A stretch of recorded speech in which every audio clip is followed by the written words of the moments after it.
আসসালামু আলাইকুম। আজকে আমরা নিউটনিয়ান বলবিদ্যার উপর একটি রিভিউ ক্লাস করব। রিভিউ 1 নিউটনিয়ান বলবিদ্যার উপরে আমরা 3টি ক্লাস কমপ্লিট করব।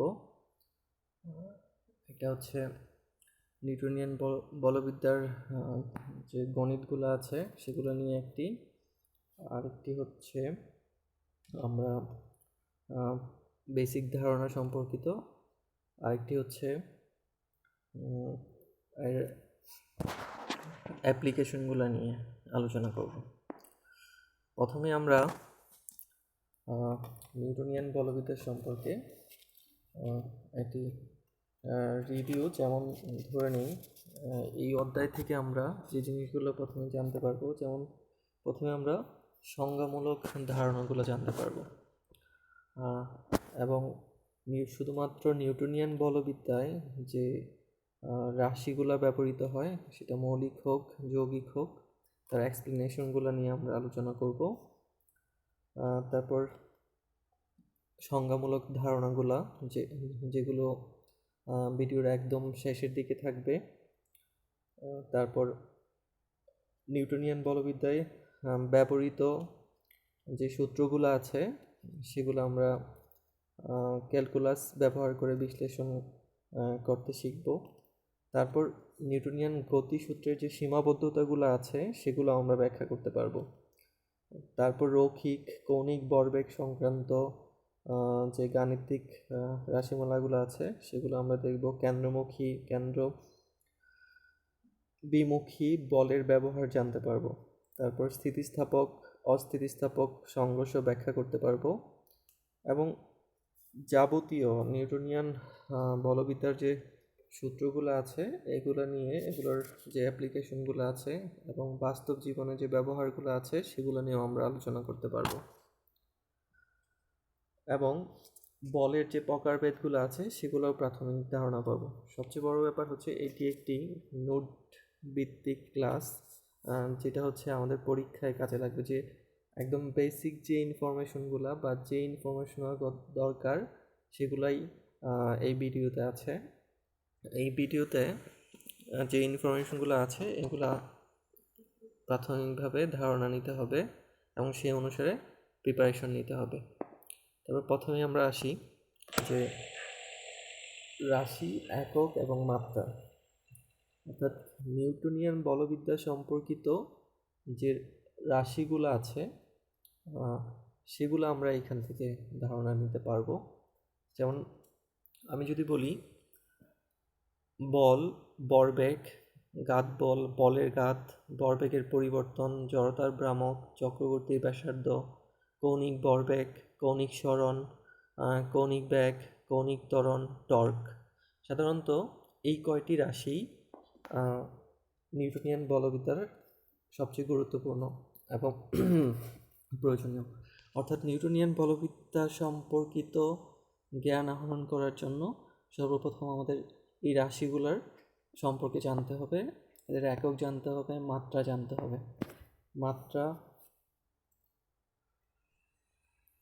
হবে, তাহলে প্রথমেই আমরা এই জিনিসগুলা জেনে নিব।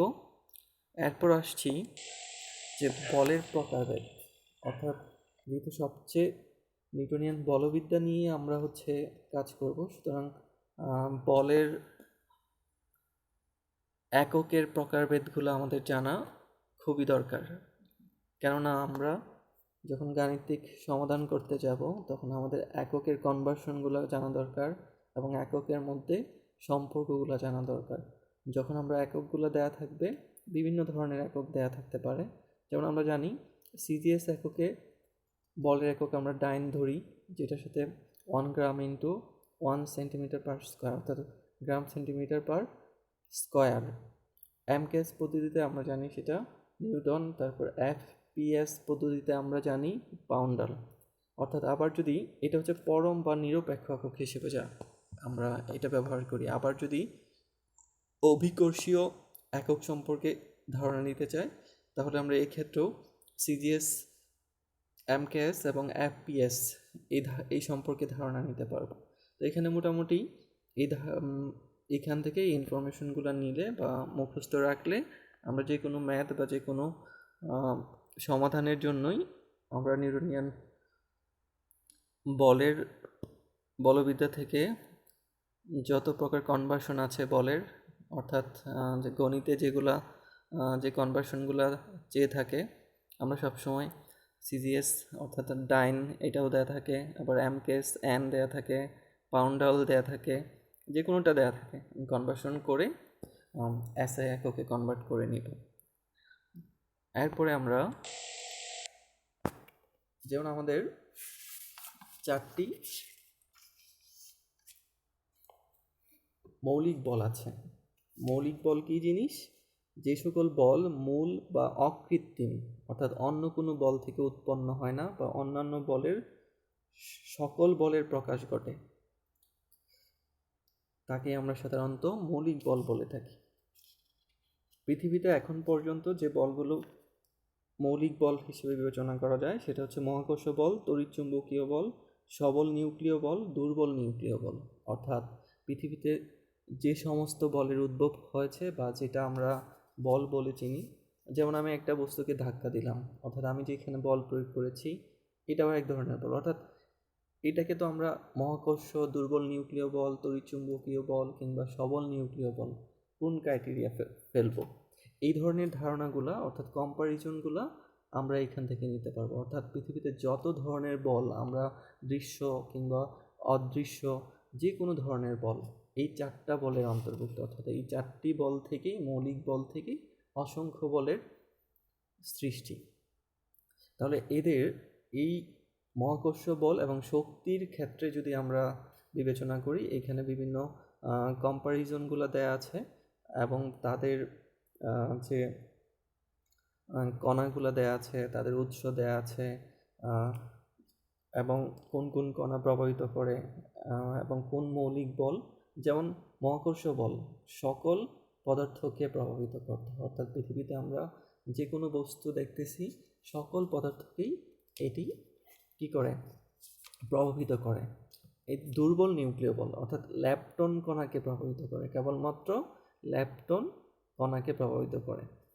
তড়িৎচুম্বক বল আধানযুক্ত কণাকে প্রভাবিত করে। সবল নিউক্লিয় বল প্রোটন ও নিউট্রন কণাকে প্রভাবিত করে। অর্থাৎ প্রত্যেকটার ক্ষেত্র আলাদা। তার মানে এই থেকে আমরা কিন্তু এইটা আইডেন্টিফাই করে ফেলতে পারছি যে পৃথিবীতে আমরা যেসব বল, আমি কোনো বস্তুকে ধাক্কা দিলাম কিংবা হচ্ছে কোনো একটা বই টেবিলের উপর স্থির থাকছে, ঠিক আছে, এইসব বিষয়গুলো মহাকর্ষ বলের অন্তর্ভুক্ত করতে পারি, কারণ সকল পদার্থকে সে যেহেতু প্রভাবিত করে, সুতরাং এটা এই বলেরই অংশ। তার পদার্থসমূহকে যুক্ত করে গ্রহ, নক্ষত্র ও গ্যালাক্সি গঠন করে। অর্থাৎ এই যে পৃথিবীতে যদি কোনো ধরনের একটা পৃথিবী একটা গ্রহের সাথে অন্য আরেকটা গ্রহ কিংবা নক্ষত্রের মধ্যে যদি কোনো আকর্ষণ বা বিকর্ষণ কাজ না করতো বা একটা বলে যুক্ত না থাকতো বা কোনো ধরনের স্ট্রাকচারের মধ্যে না থাকতো এবং সেখানে যদি কোনো বল না থাকতো, তাহলে বিচ্ছিন্ন হয়ে যেত, এই সুশৃঙ্খল অবস্থা আর তখন থাকতো না। এবং নিউক্লিয় বিটা ক্ষয়ের জন্য দায়ী, অর্থাৎ একটা নিউক্লিয়াসের যে বিটা ক্ষয় হয় সেটার জন্য আমরা দুর্বল নিউক্লিয় ব্যবহার করে দেয়। তারপর বস্তুর ওজন অনুভূত হয়, পরমাণু অনুগঠন করে, স্থিতিস্থাপক বল, আণবিক গঠন, রাসায়নিক গঠন, এগুলো হচ্ছে তড়িৎচুম্বক বলের জন্য হয়ে থাকে সাধারণত।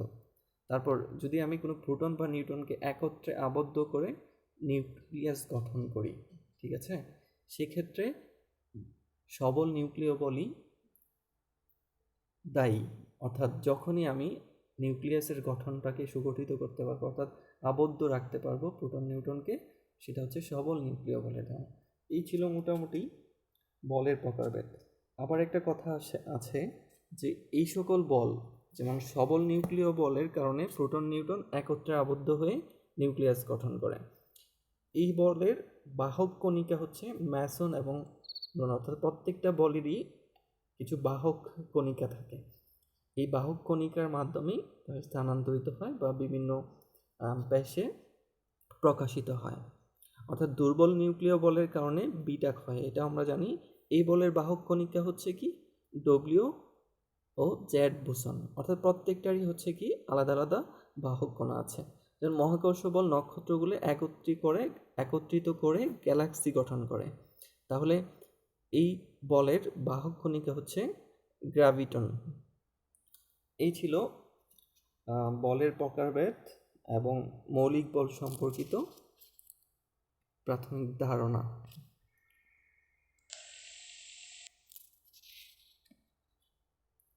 নিউটনের গতিসূত্র সমূহ। আসলে আমরা জানি পৃথিবীতে অনেক ধরনের গতি আছে, তার মধ্যে হচ্ছে রৈখিক গতির জন্য, কৌণিক গতির জন্য, ঠিক আছে। গতিরগুলোকে যদি আবার আমরা ক্রাইটেরিয়া করি তাহলে আমরা প্রাথমিকভাবে রৈখিক গতির জন্য এবং কৌণিক গতির জন্য দুইটা বলতে পারি। তাহলে কী ধরনের পার্থক্যগুলো? প্রথম একটা সূত্র থেকে আমরা দেখি। প্রথম সূত্র, বাহ্যিক বল প্রয়োগে বস্তুর অবস্থান পরিবর্তন করতে বাধ্য না করলে স্থির বস্তু চিরকাল স্থির বা গতিশীল বস্তু সমবেগে সরল পথে চলতে পারে, এটা আমরা জানি। তাহলে কৌণিক গতির জন্য প্রথম সূত্রটা কেমন হয়? কোনো বস্তুর উপর টর্ক ক্রিয়াশীল না হলে, অর্থাৎ টর্ক ক্রিয়াশীল না হলে স্থির বস্তু চিরকাল স্থির থাকে এবং ঘূর্ণনরত বস্তু সমকৌণিক বেগে ঘুরতে থাকে। আর প্রথমে আমরা রৈখিক গতির ক্ষেত্রে বলছিলাম বাহ্যিক বল প্রয়োগ করলে, ঠিক আছে। আর এইখানে বলছি আমরা টর্ক, কেননা টর্ক হচ্ছে ঘূর্ণায়মান কোনো বস্তুর জন্য যে ধরনের বল কার্যত থাকে সেটাকে আমরা কি বলি? টর্ক বলে জানি। এই ছিল নিউটনের গতির সূত্রসমূহের রৈখিক গতির জন্য এবং কৌণিক গতির জন্য ধারণা। তাহলে গতিসূত্রসমূহ থেকে প্রাপ্ত ধারণা, আমরা প্রথম সূত্র জেনে আসছি। এই সূত্র থেকে জড়তা এবং বলের সংজ্ঞা নির্দেশক সূত্র বলে, কারণ আমরা প্রথম সূত্র থেকে জড়তা এবং বলের সংজ্ঞা সম্পর্কে ধারণা পেতে পারি। তারপর জড়তার ধারণা দেয়, বলের সংজ্ঞামূলক ধারণা দেয়। গতির দ্বিতীয় সূত্র থেকে প্রথম সূত্রের প্রতিপাদন করতে পারা হয়, অর্থাৎ প্রথম সূত্রের গাণিতিক রূপ হলো F=ma। দ্বিতীয় সূত্র, এই সূত্র থেকে বলের পরিমাপ এবং প্রকৃতি নির্দেশক সূত্র বলে থাকে। যেমন বলের অভিমুখ সম্পর্কে ধারণা, বলের পরিমাপ, বলের গুণগত বৈশিষ্ট্য, বলের সাথে ত্বরণের সম্পর্ক, তারপর একক বল, বলের একক, বলের নিরপেক্ষ নীতি, এইসব জিনিসগুলা আমরা দ্বিতীয় সূত্র থেকে জানতে পারি। তৃতীয় সূত্র, এই সূত্র থেকে বলসমূহের মধ্যে বলের পারস্পরিক ক্রিয়া সূত্র বলে থাকি আমরা। যেমন ভরবেগের নিত্যতার সূত্র, রকেটের উড্ডয়ন, ঘোড়ার গাড়ি টানা, নৌকা চালনা, বন্দুকের গুলি ছোড়া, টেবিলের উপর বই থাকে, এইসব জিনিস, ব্যাটে বলে আঘাত, পায়ে হাঁটা, দেয়ালে মই, এইসব তৃতীয় সূত্রের ব্যবহারিক রূপ, যেটা আমরা বাস্তব জীবনে, যেমন আমি হাঁটছি বা দাঁড়িয়ে আছি, এই ধরনের ব্যাপারগুলা তৃতীয় সূত্রের মাধ্যমে আমরা আরও সুন্দরভাবে পর্যালোচনা করতে পারি। এই ছিল গতিসূত্রসমূহ থেকে প্রাপ্ত ধারণাসমূহ। তারপর আমরা যদি আসি কতিপয় উদাহরণে ব্যবহার এবং প্রতিপাদন, যেমন নিউটনের গতির তৃতীয় সূত্রের কিছু উদাহরণ, অর্থাৎ আমরা ফলিত যে জ্ঞানগুলো আছে সেগুলোর ধারণা এখান থেকে নিতে পারবো। আমরা এটা দেখে নিব। ভরবেগের সংরক্ষণ সূত্রের উদাহরণ, সেটাও আমরা এখান থেকে দেখে নিব। পরবর্তীতে চলে যাচ্ছি। এখানেও ঘাত বলের কয়েকটি উদাহরণ দেওয়া আছে এবং কিছু প্রতিপাদন সম্পর্কে ধারণা নিতে হবে। সেগুলো এই অধ্যায় ভিত্তিক নিউটনিয়ান বলবিদ্যার জন্য যে ইম্পর্টেন্ট প্রতিপাদনগুলো সেগুলো এখানে দেওয়া আছে, এগুলো আমাদের জেনে নিতে হবে। নিউটনের গতিসূত্রের সীমাবদ্ধতা সম্পর্কে আমরা জানি চিরায়ত পদার্থবিজ্ঞান এবং আধুনিক পদার্থবিজ্ঞানের মধ্যে ইতিমধ্যে আমরা পার্থক্যগুলো জেনেছি, অর্থাৎ এইখানে সেই ব্যাপারগুলো নিয়ে সাধারণত আলোচনা করা হয়। অর্থাৎ নিউটনের গতিসূত্রের কিছু সীমাবদ্ধতা আছে। যেমন নিউটনের গতিসূত্রসমূহ বড় আকারের বস্তুর জন্য প্রযোজ্য, কিন্তু খুব ক্ষুদ্র ক্ষুদ্র বস্তু যেমন ইলেকট্রন, প্রোটন, নিউটন ইত্যাদির জন্য কার্যকর নয়। এক্ষেত্রে কি হয়? কোয়ান্টাম বলবিদ্যার প্রয়োজন হয়, অর্থাৎ আধুনিক বলবিদ্যার প্রযোজ্য হয়। যখন বস্তুর ব্যাগ আলুর ব্যাগের কাছাকাছি হয় তখন নিউটনের সূত্র কি হয়? আর খাটে না, তখন আপেক্ষিকতার সূত্র প্রযোজ্য হয়। কোনো বস্তুর ব্যাগ যদি আলুর ব্যাগের অনেক কম হয় তখন নিউটনের সূত্র প্রযোজ্য হয়। একে অনুরূপতা নীতি বলে। প্রসঙ্গ কাঠামো অবশ্যই জড় প্রসঙ্গ কাঠামো হতে হবে, যেমন স্থির কাঠামো, সমবেগে গতিশীল কাঠামো ইত্যাদি। অন্যথায় নিউটনের গতিসূত্রগুলি প্রযোজ্য হবে না। অর্থাৎ কোনো একটা স্থির কাঠামোকে যদি আমি চিন্তা করি বা সমবেগে গতিশীল কাঠামোকে যদি চিন্তা করি, তাহলে সেখানেই কেবল নিউটনের গতিসূত্র আমরা অ্যাপ্লাই করতে পারবো। অন্যথায় যদি কোনো স্থির কাঠামো না থাকে, সেক্ষেত্রে আমরা আধুনিক পদার্থবিজ্ঞানের সূত্রগুলো ব্যবহার করব। যেমন তরল এবং গ্যাসকে একত্রে প্রবাহী বলা হয়। প্রবাহীর ক্ষেত্রে নিউটনের গতির সূত্রাবলী প্রযোজ্য হবে না। এসব ক্ষেত্রে প্রবাহী বলবিদ্যা প্রযোজ্য হবে।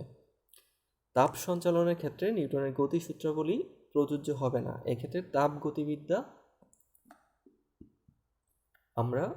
তাপগতিবিদ্যার যেসব নীতি আছে সেগুলো আমরা মেনে চলব। তাহলে তড়িৎ ক্ষেত্রের চার্জের গতি, চৌম্বক ক্ষেত্রের অনুচুম্বকের গতি ইত্যাদি ক্ষেত্রে নিউটনের গতিসূত্র প্রযোজ্য হবে না। এসব ক্ষেত্রে কুলম্বের সূত্র, লরেঞ্জের সূত্র ইত্যাদি প্রয়োজন হবে। অর্থাৎ এইসব বিষয়বস্তুর উপর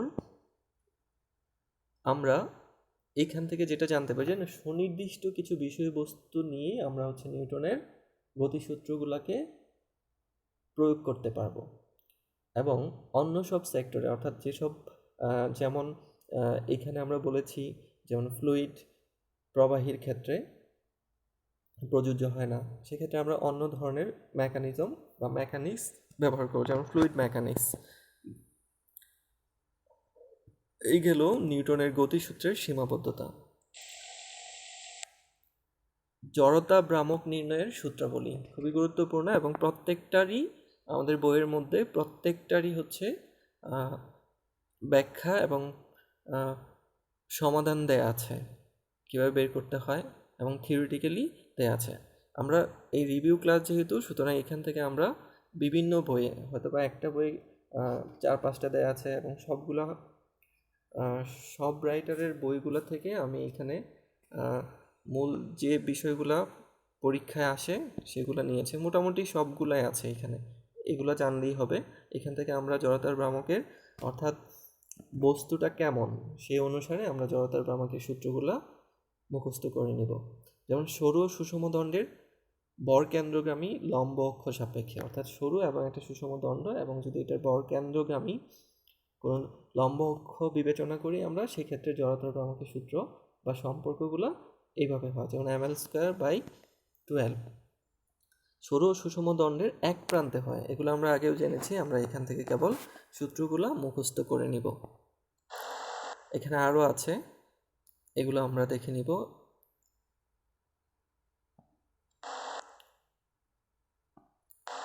প্রায় 21টি বস্তু সম্পর্কিত তাদের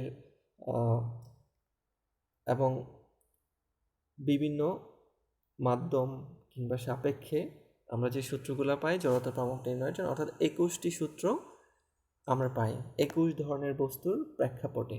তাহলে আমরা এই 21টি সূত্র নিয়ে মুখস্থ করে নিব। তাহলে আর কোনো বই থেকে বা কোনো কিছু, যে কোনো ম্যাথ করতে আমাদের সুবিধা হবে। সবচেয়ে বেশি যে ছোটো ছোটো বিষয়গুলো আসে এখান থেকে, যেমন আমরা ছোটো ছোটো এমসিকিউ সলভ করতে পারি, এমসিকিউ এর গণিতগুলো সলভ করতে পারি, এই জিনিসগুলো আমাদের আসে, বা কোনো গণিতও এখান থেকে আসতে পারে। তাহলে আমরা এগুলা সলভ করে নেব। মোট 21টি। কেন্দ্রমুখী ও কেন্দ্র বিমুখী বলের ব্যবহার, অর্থাৎ আমরা জেনে গেছি যে কেন্দ্রমুখী এবং কেন্দ্র বিমুখী বলের ধারণা এবং সংজ্ঞামূলক ধারণা আমরা জেনেছি, তাদের ব্যবহারগুলো আমরা জেনে নিই। রাস্তার ব্যাংকিং যে কোণ নির্ণয় করি বা রাস্তার ব্যাংকিংয়ের ক্ষেত্রে আমরা কেন্দ্রমুখী বা কেন্দ্র বিমুখী বলের ধারণা নিব। অর্থাৎ আমরা নিউটনিয়ান যে বলবিদ্যার ক্ষেত্রে গতিসূত্রের ক্ষেত্রে দুইটা বলছিলাম, যে রৈখিকভাবে এবং কৌণিকভাবে। তার মানে অর্থাৎ কেন্দ্রমুখী বা কেন্দ্র বিমুখী বলের ব্যবহারের ক্ষেত্রে আমরা কৌণিক সূত্রগুলা, নিউটনের কৌণিক সূত্রের মাধ্যমে আমরা এগুলো সলভ করতে পারবো। যেমন সাইকেল আরোহী বাঁক নেয়া, গ্রহ উপগ্রহর গতি, ঘূর্ণায়মান বাড়ি যন্ত্রপাতি, তরলের বিভিন্ন ঘনত্বের উপাদান পৃথক করা এবং বিভিন্ন ধরনের পাম্প, এই ধরনের ব্যাপারগুলো সাধারণত কেন্দ্রমুখী ও কেন্দ্রমুখী বলের ব্যবহার থেকে ধারণা লাভ করা যায়। স্থিতিস্থাপক এবং অস্থিতিস্থাপক সংঘর্ষ, এগুলো আমরা দেখে নিব। সংঘর্ষের মধ্যে যে পার্থক্য এবং তুলনামূলক ধারণা আছে সেগুলো আমরা দেখে নিব। বলের পরিমাপ, এখান থেকে আমরা যেমন আমরা যদি বলের পরিমাপ করতে চাই সাধারণত আমাদের এই তিনটি সূত্রই আমরা পাই। যেমন প্রযুক্ত বল, এখানে F = ma, F হচ্ছে প্রযুক্ত বল, বস্তুর ব্যাগ b, এবং বস্তুর ভরবেগ হচ্ছে p, এবং বস্তুর ত্বরণ হচ্ছে a। অর্থাৎ বস্তুর ভর, বস্তুর ব্যাগ, বস্তুর ভরবেগ এবং বস্তুর ত্বরণ, এই কটি জিনিস যদি আমরা জানি তাহলে যে কোনো ক্ষেত্রে আমরা বলের পরিমাপ করতে পারবো। অর্থাৎ নিউটনিয়ান বলবিদ্যায় আমরা বলবিদ্যা প্রয়োগ করে আমরা এগুলো সূত্র F = ma।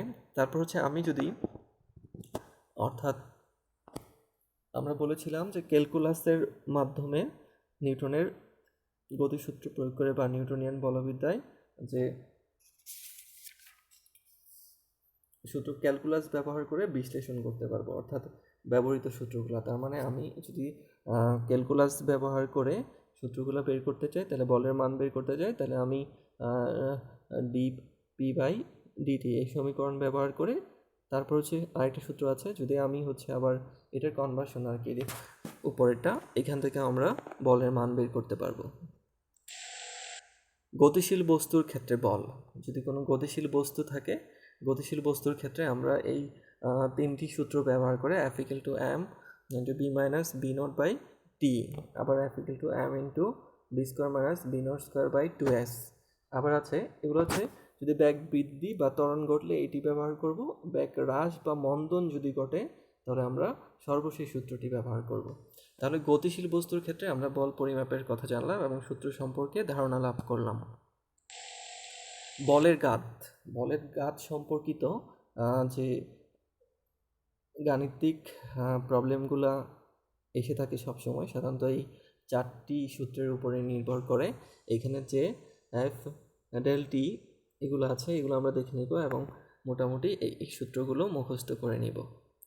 আমরা যখন গাণিতিক সমাধানে যাব তখন আমরা এগুলো নিয়ে আবার আলোচনা করব। ভরবেগ ও বলের ভেক্টর রূপ, কখনো যদি এমন কোনো গাণিতিক প্রবলেম আসে যে ভেক্টর রূপ দেওয়া থাকে তাহলে সেক্ষেত্রে আমরা এই দুটি সূত্র ব্যবহার করতে পারবো বলের ক্ষেত্রে।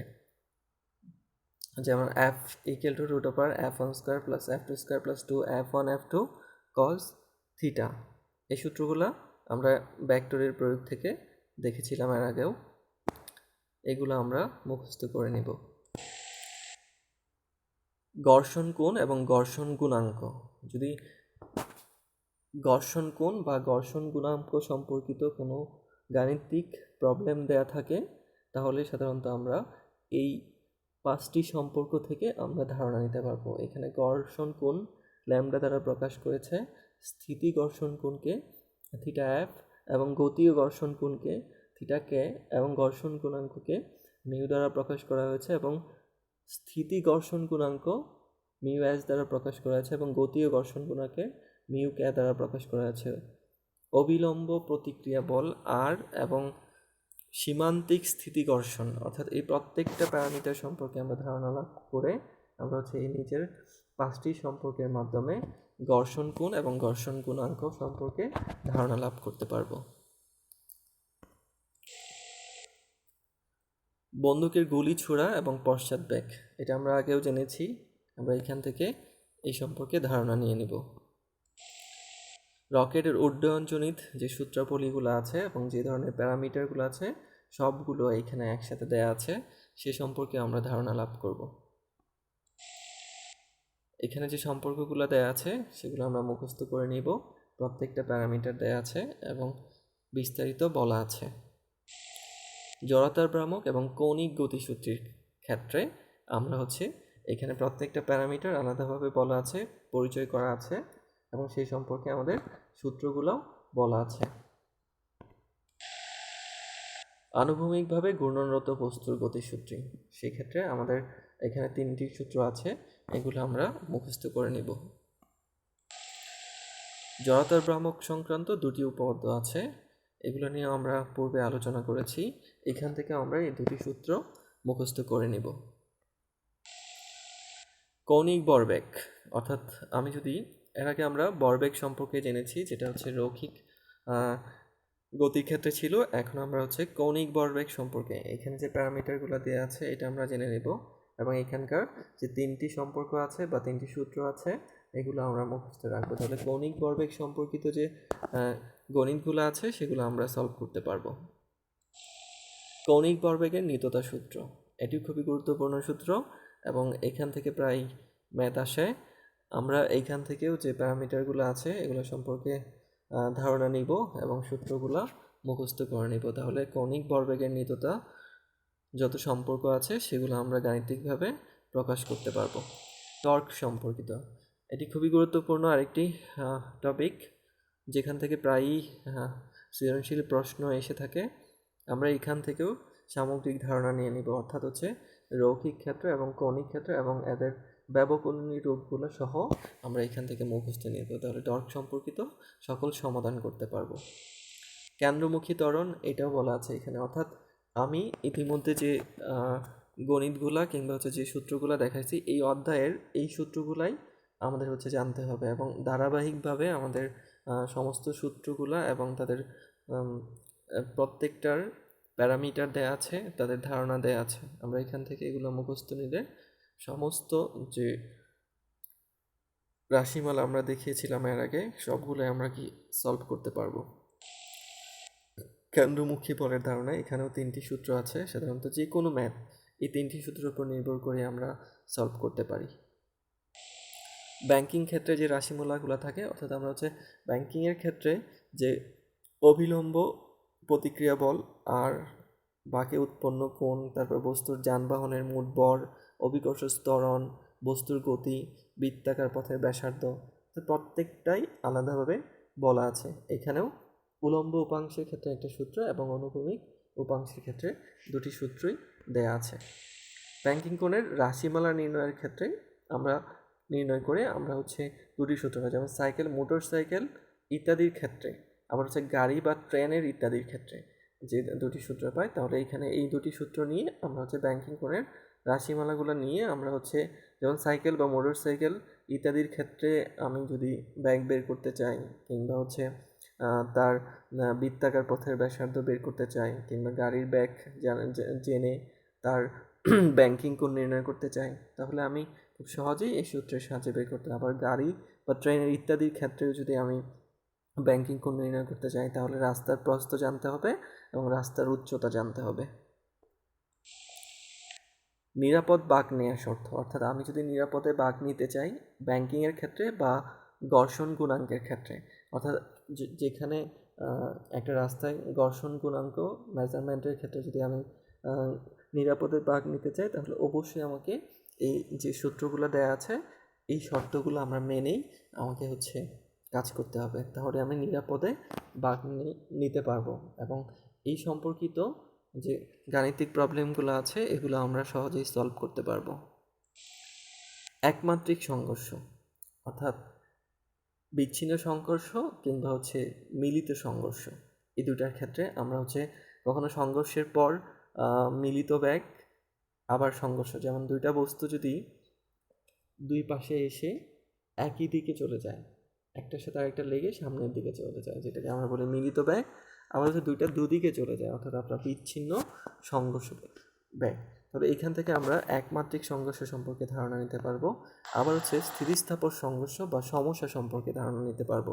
তাহলে স্থিতিস্থাপক সংঘর্ষ বা এই সম্পর্কিত সমাধানের জন্য আমাদের 2টি সূত্র দেওয়া আছে, এটি আমরা মুখস্থ করে নিব। তাহলে স্থিতিস্থাপক সংঘর্ষের বিশেষ ক্ষেত্রসমূহ এখানে বিস্তারিত আলোচনা করা আছে। এই ক্ষেত্রসমূহ আমাদের মুখস্থ রাখতে হবে এবং গাণিতিক সমাধান করতে গেলে এগুলো খুবই গুরুত্বপূর্ণ। এখানে আরও আছে, অর্থাৎ এই 5টি ক্ষেত্র যদি আমরা মাথায় রাখি তাহলে আমরা হচ্ছে স্থিতিস্থাপক সংঘর্ষের যে কোনো ধরনের ম্যাথ আমরা সলভ করতে পারবো। সুতার টান সম্পর্কিত। এ ধরনের ম্যাথও প্রায় চলে আসে। তাহলে সর্বোচ্চ অবস্থানে যখন থাকবে তখন আমরা হচ্ছে এই উপরের 3টি সূত্র ব্যবহার করব, 3টি সূত্র, এবং হচ্ছে উপরের 3টি সূত্র ব্যবহার করব, এইটা ব্যবহার করব, এবং সর্বনিম্ন অবস্থানের ক্ষেত্রে আমরা হচ্ছে এটি ব্যবহার করব। অর্থাৎ একটা বস্তু যে একদম সর্বনিম্নে অবস্থান করে তাহলে আমরা এটি ব্যবহার করব।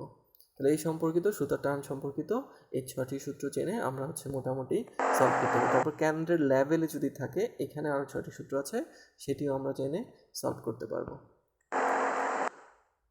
বক্র রাস্তার গতির উপর প্রতিক্রিয়া বল সম্পর্কিত যদি কোনো একটা বক্র রাস্তার উপর প্রতিক্রিয়া বল যদি আমরা জানতে পারি, যেমন একটা উত্তল রাস্তা কিংবা হচ্ছে একটা অবতল রাস্তার ক্ষেত্রে যখন আমরা বল নির্ণয় করতে যাই, অর্থাৎ গতির উপর প্রতিক্রিয়া যে বল থাকে সেটা যদি আমরা নির্ণয় করতে যাই, তাহলে এই দুটি সূত্র আমরা সাধারণত নিব। প্রথমে হচ্ছে উত্তল রাস্তার ক্ষেত্রে প্রতিক্রিয়া বল ক্যালকুলেশন করতে হলে আমাকে এই সূত্রটি ব্যবহার করতে হবে, আবার অবতল রাস্তার ক্ষেত্রে আমাদের হচ্ছে এইটা ব্যবহার করতে হবে। তারপর চলন্ত লিফটে প্রতিক্রিয়া আপাত ওজন এই দুটার ক্ষেত্রে, অর্থাৎ যখন লিফট F ত্বরণ নিয়ে উপরের দিকে উঠছে বা F মন্দন দিয়ে নিচের দিকে নামবে তখন আমরা হচ্ছে এই কন্ডিশনটা ব্যবহার করব। আবার যখন লিফট F ত্বরণ নিয়ে নামছে, F মন্দন নিয়ে উঠছে, তখন আমরা এই সম্পর্কটা ব্যবহার করব। অর্থাৎ M ভরের একজন লোক লিফটের উপরে দাঁড়িয়ে আছে, অর্থাৎ লোকটির উপর নিম্নমুখী আকর্ষণ বল mg কাজ করছে, তাহলে লিফটের ঊর্ধ্বমুখী প্রতিক্রিয়া বা আপাত ওজন তখন হয় আর এই আপাত ওজনটাই আমরা হচ্ছে বের করবো এই দুটি সম্পর্কের মাধ্যমে। তারপর হচ্ছে যখন লিফটটি অবাধে নিচের দিকে নামবে, অর্থাৎ আমি যদি একটা লিফটকে অবাধে নিচের দিকে নামতে দিই, অর্থাৎ যখন আমার নিম্নমুখী যে ত্বরণ আছে, অর্থাৎ লিফটের তার ছিঁড়ে গেলে লিফটটি অভিকর্ষ বলের টানে অবাধে নিচের দিকে পড়তে থাকে, এই সময় নিম্নমুখী ত্বরণ অর্থাৎ F=g হয়, যে ত্বরণটা হয়। অর্থাৎ সুতরাং লোকটির উপর কোনো প্রতিক্রিয়া বল তখন আর ক্রিয়া করে না, তখন আমরা এই সম্পর্কটা ব্যবহার করব। তারপর যখন লিফটটি স্থির থাকে বা সমবেগে ওঠানামা করে তখন আমরা হচ্ছে এই সম্পর্কটা ব্যবহার করব। যখন লিফটটি g অপেক্ষা বেশি ত্বরণ নিয়ে নিচে নামে, অর্থাৎ যখন বস্তুটি নিচে পড়তে থাকে এর ত্বরণটা যদি g থেকে বেশি হয় তখন আমরা হচ্ছে এই সম্পর্কটি ব্যবহার করব। অর্থাৎ লিফট সম্পর্কিত যে সমাধানগুলো বা গণিতগুলো আসে আমরা মোটামুটি এই বিষয়বস্তুগুলো বা এই সম্পর্কগুলো জেনে খুব সহজেই আমরা গাণিতিক সমাধানগুলো করতে পারবো। লিফটের তলদেশ স্পর্শ করতে সময়, অর্থাৎ লিফটের ত্বরণ যদি F হয় এবং বস্তুর লিফটের তলদেশ হতে উচ্চতা এবং তলদেশ স্পর্শ করতে সময়, এই সম্পর্কিত সব কিছু আমরা হচ্ছে এই লিফটের উপরে উঠলে, লিফট যখন উপরে উঠবে তখন এই সম্পর্কটা ব্যবহার করব, আবার লিফট যখন নিচে নামবে তখন আমরা হচ্ছে এই সম্পর্কটা ব্যবহার করতে পারবো। তাহলে লিফটের তলদেশ স্পর্শ করতে যে সময় সেটা আমরা এখান থেকে কাউন্ট করতে পারবো। তারপর যুক্ত বস্তুর ত্বরণ, অর্থাৎ 3টি বস্তু অনমনীয় সুতা দ্বারা যুক্ত থাকে, F বলে এমন বলের বস্তুটিকে টানা হচ্ছে, তাহলে সিস্টেমের এই পুরো সিস্টেমের ত্বরণ হচ্ছে A এবং কত বলে টানা হচ্ছে, F বলে টানা হচ্ছে। তাহলে এই M1 M2 একটা হচ্ছে কি অনমনীয় সুতা দ্বারা যুক্ত আছে। তো এই ক্ষেত্রে যদি আমি সিস্টেমের ত্বরণ কাউন্ট করতে চাই তাহলে এই সূত্রটি ব্যবহার করব। আবার যদি আমি এই T1 এর মানটা বের করতে চাই তাহলে আমি এই সম্পর্কটা ব্যবহার করব, আবার T2 এর মানটা যদি আমি বের করতে চাই তাহলে এই সম্পর্কটা ব্যবহার করব। তাহলে এখান থেকে আমরা 3টি সূত্র মুখস্থ করে নিব।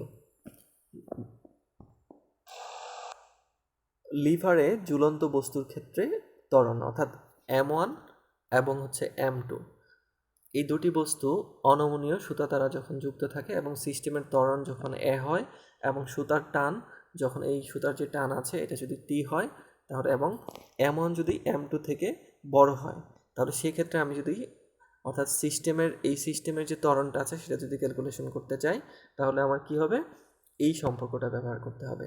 সাধারণত এইখান থেকে সিস্টেমের ত্বরণ এবং যে সুতার টান এই দুটাই ক্যালকুলেশন করতে বলা হয়। অর্থাৎ বা M1 M2 বর যদি অজানা থাকে তাহলে সেটাও আমরা ক্যালকুলেশন করতে পারবো। তাহলে এই ক্ষেত্রে এই দুটি সম্পর্ক আমরা মুখস্থ করে নিব। তাহলে লিভারে ঝুলন্ত বস্তুর ক্ষেত্রে ত্বরণ নির্ণয় করতে পারবো এবং সুতার টান নির্ণয় করতে পারবো। এখানে কিছু শর্টকাট দেওয়া আছে, শর্টকাট কর্নার, অর্থাৎ যদি আমার কোনো যেমন ধরো কেজি বরের একটি বস্তু স্থির অবস্থাতে মিটার নিচে পতিত হয়ে কাদার মধ্যে মিটার প্রবেশ করে থেমে গেল, বস্তুর উপর কাদা দ্বারা প্রযুক্ত বল কত হবে। অর্থাৎ আমি খুব সম্পর্কে এই সূত্রটা দিয়ে আমি এই ধরনের উদাহরণের যে অংশগুলো আছে সেগুলো সলভ করতে পারি। এগুলো সাধারণত MCQ কাজে লাগে, তাহলে আমরা এইখান থেকে এই সূত্রগুলো জেনে নিব। এখানেও আছে বেশ কিছু, অর্থাৎ ফ্লাই হুইলের জড়তার ভ্রামক নির্ণয়। এটা শুধুমাত্র ব্যবহৃত হয় আমরা ফ্লাই হুইলের জড়তার ভ্রামক নির্ণয়ের একটা ব্যবহারিক পরীক্ষণ আছে সেখানে। এখান থেকে আমরা প্রাথমিক ধারণা নিব একটি ফ্লাই হুইল, এই পুরা সেটটি একটি ফ্লাই হুইল। অর্থাৎ এইখানে এই যে হুইলটা মূলত এটা একটা হুইল, এবং এই হুইল যে দণ্ডটার সাথে লাগানো আছে এটাকে অক্ষদণ্ড বলে, এবং এইখানে যে দাগ দেয়া আছে এটা দাগ কাটা বলে।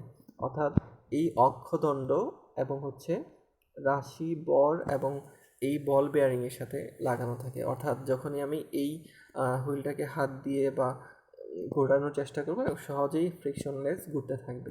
অর্থাৎ কম পরিমাণ বল বেয়ারিংয়ের কাজ কোনো একটা বস্তুকে ফ্রিকশন থেকে মুক্ত রাখা। তাহলে এইখানে ফ্লাই হুইলের জড়তার ভ্রামক, যদি আমি এই ফ্লাই হুইলটার জড়তার ভ্রামক নির্ণয় করতে হবে আমাদেরকে, তাহলে আমাকে কি কি জানতে হবে?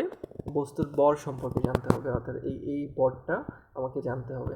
অর্থাৎ আর ভূমি থেকে উচ্চতা, অর্থাৎ তাহলে এই প্যারামিটারগুলো আমি যদি জানি, যেমন চাকতির কৌণিক বেগ, তারপর চাকতির ব্যাসার্ধ, তারপর N1 N2 এবং P1, তাহলে এই N1টা কি প্রথমে আমরা জেনে নিই, N1টা কি এবং N2টা কি।